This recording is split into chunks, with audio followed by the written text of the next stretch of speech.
이 투쟁은 삼성전자의 미래를 위한 싸움입니다. 총 파업 기간인 18일을 멈추면 18조에 가까운 공백이 생깁니다. 이것이 숫자로 보일 수 있는 우리의 가치입니다. 외부에선 이렇게 말합니다.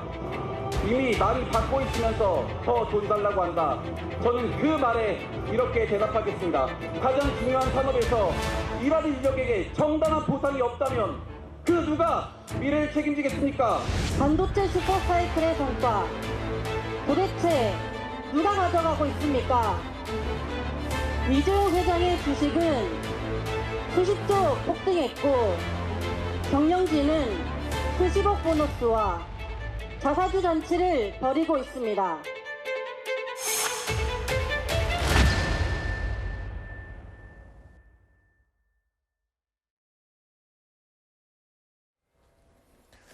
자, 삼성전자 노조가 성과급 지급 확대를 요구하면서 총파업을 예고했죠.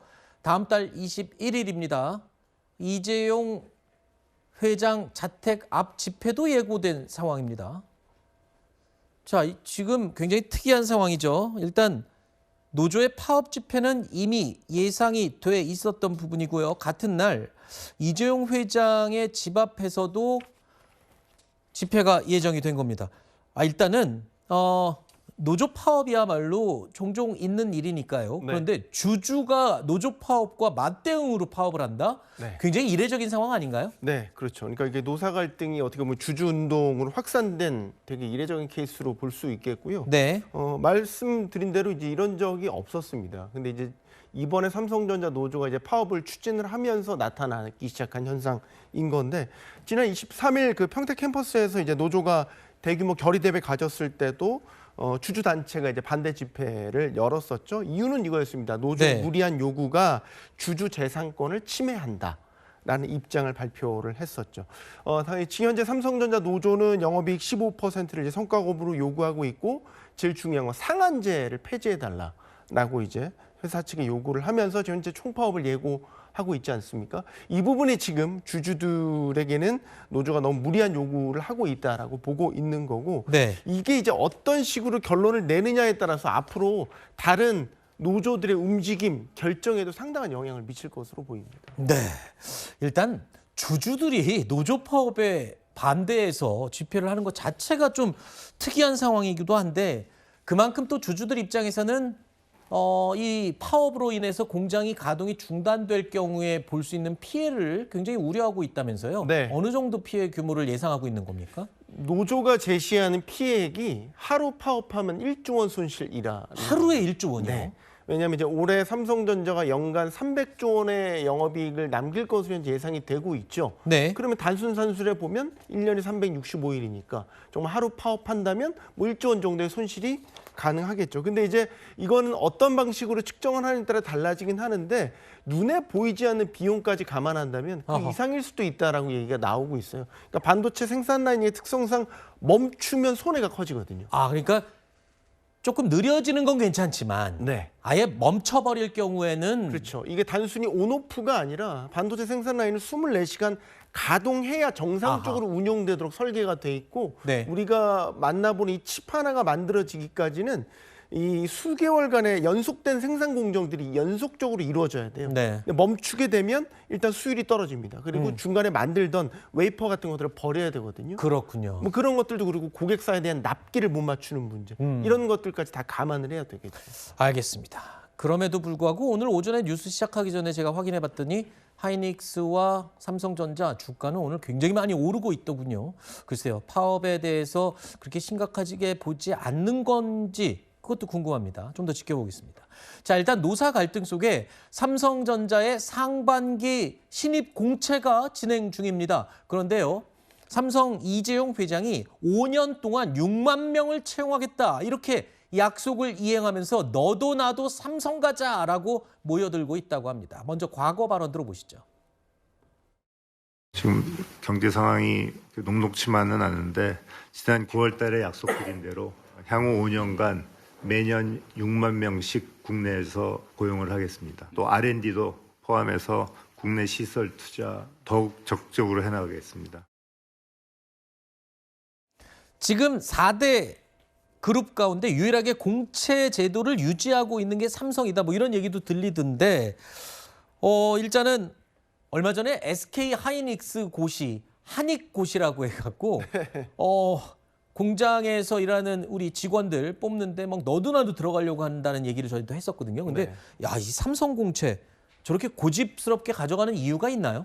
삼성공채라는 건 단순한 어떤 기업 공채를 넘는 사회적 의미를 갖고 있죠. 아, 그래요? 그러니까 우리나라 재계 역사에서 대기업 중에서는 삼성이 처음으로 공채를 시작을 했고요. 그동안 뭐 경제적으로 어렵든 회사가 뭐 좋든 나쁘든 이 공채는 계속해서 이어졌었습니다. 그래서 이제 한국 사회에서 삼성 공채라는 거는 어떻게 보면 공정한 경쟁의 상징?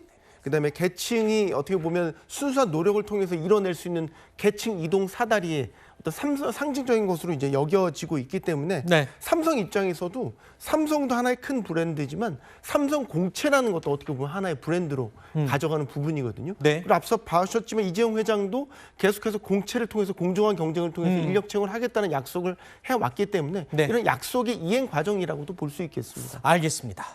이 기업 활동을 하는데 장애가 최소화되도록 정말 총력을 다할 생각입니다. 이게 뭐 친기업, 반기업 이런 소리 하는데 그것은 무슨 의미가 있어요? 향후 5년간 매년 6만 명씩 국내에서 고용을 하겠습니다. 네. 또 R&D도 포함해서 국내 시설 투자 더욱 적극적으로 해나가겠습니다. 반도체 슈퍼사이클의 성과 도대체 누가 가져가고 있습니까? 이재용 회장의 주식은 수십조 폭등했고 경영진은 수십억 보너스와 자사주 잔치를 벌이고 있습니다. 자, 이재용 회장이 지분 평가 얘기 엄청나게 들었다. 그러니까 우리에게도 성과가 좀 많이 달라. 아니 SK 하이닉스는 15% 영업이익에 준다는데 우린 10% 준다는데 우리도 더 달라라고 지금 노조가 주장을 하면서 이재용 회장 집 앞에 가서도 시위를 하겠다라고 예고한 상태입니다. 박기태 변호사. 예. 그런데 지금 일단 삼성전자 회사 측에서 안전보호시설 유지 운영 공지문을 띄웠다고 합니다. 반도체 사업장의 특성상 유독성 가스와 화학물질 취급하기 때문에 안전시설을 운영하려면 법적 의무, 전체 직원의 5%는 정상적으로 업무를 해야지만 이게 혹시 모를 사고에 대비할 수 있다라고 얘기하고 있습니다. 이건 법으로 정해진 거기 때문에 반드시 남아서 일을 해야 되는 겁니까? 예, 반드시 남아서 일을 해야 되고요. 하지 않은 경우에는 회사가 큰 어떤 불이익을 받을 수가 있는 그런 상황이라서 사실 5%는 정상 업무해달라는 회사 부탁이 그렇게 뭐 문제가 있는 것 같지는 않습니다. 예, 지금 현재 삼성전자 노조의 파업 예고와 관련해서 이미 성과급을 몇 억씩 줬는데 그 이상을 바라는 거는 투자 여력을 축소시킬 수도 있고 주주에게도 이게 이익이 안 되기 때문에 너무 과도한 주장 아니냐라는 일부의 주장도 있습니다. 어떻게 보세요? 근데 노조 측이 요구하고 있는 게 뭔지를 좀 이제 봐야 되는데요. 노조 예. 측에서 단순히 이번에 돈을 많이 달라는 주장만 하는 것이 아닙니다. 솔직히 회사 측에서도 이번에 돈을 많이 달라는 주장만 하는 거라면 오히려 받아들일 수가 있다는 거예요. 노조 측에서는 뭐냐면 두 가지를 요구하고 있는데 첫 번째는 영업이익의 15% 정도를 성과급으로 달라. 예. 그리고 두 번째는 그 성과급 상한제라 그래서 원래 연봉의 50%까지만 줄 수 있었거든요. 이 상한제를 폐지하라는 겁니다. 그런데 여기서 핵심이 되는 건 15%가 아니라 영업이익이라는 거예요. 원래 삼성은 영업이익을 기준으로 책정을 하는 것이 아니라 기본적으로 회사에서 봤을 때 어느 정도가 되겠다라고 하는 만큼 지급을 해왔습니다. 근데 노조에서는 하이닉스에서 그랬던 것처럼 명확한 기준을 두고 이걸 토대로 성과급을 만들자라는 주장을 하고 있는 것이고 회사에서는 아니 지금까지 뭐 재작년 같은 경우에는 영업이익의 15% 이상을 성과급으로 준 적도 있었어요. 그러니까 회사에서는 여러 가지 여력을 고려를 해서 주는 것인데 이거를 영업이익의 15%든 10%든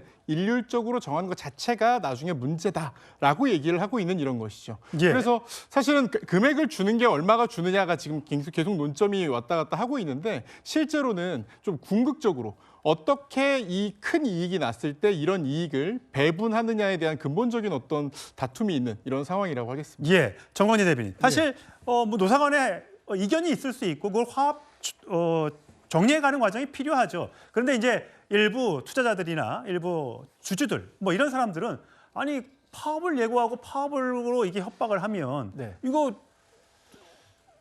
오히려 이제 자기들에게 유리하니까 그렇게 하는 거 아니냐. 그냥 조용히 잘 마무리하면 될 것을 파업 예고하고 이재용 회장 집 앞까지 가겠다는 거 이거 자체가 문제가 있는 것 아니라고 또 주장을 하더군요. 그렇죠. 기업에는 다양한 이해관계자가 있습니다. 경영진도 있고 노조원도 있고 주주도 있고 최근에 노조가 파업했을 때 맞불 집회 성격으로 주주들이 가서 집회를 하는 이례적인 상황도 연출됐잖아요.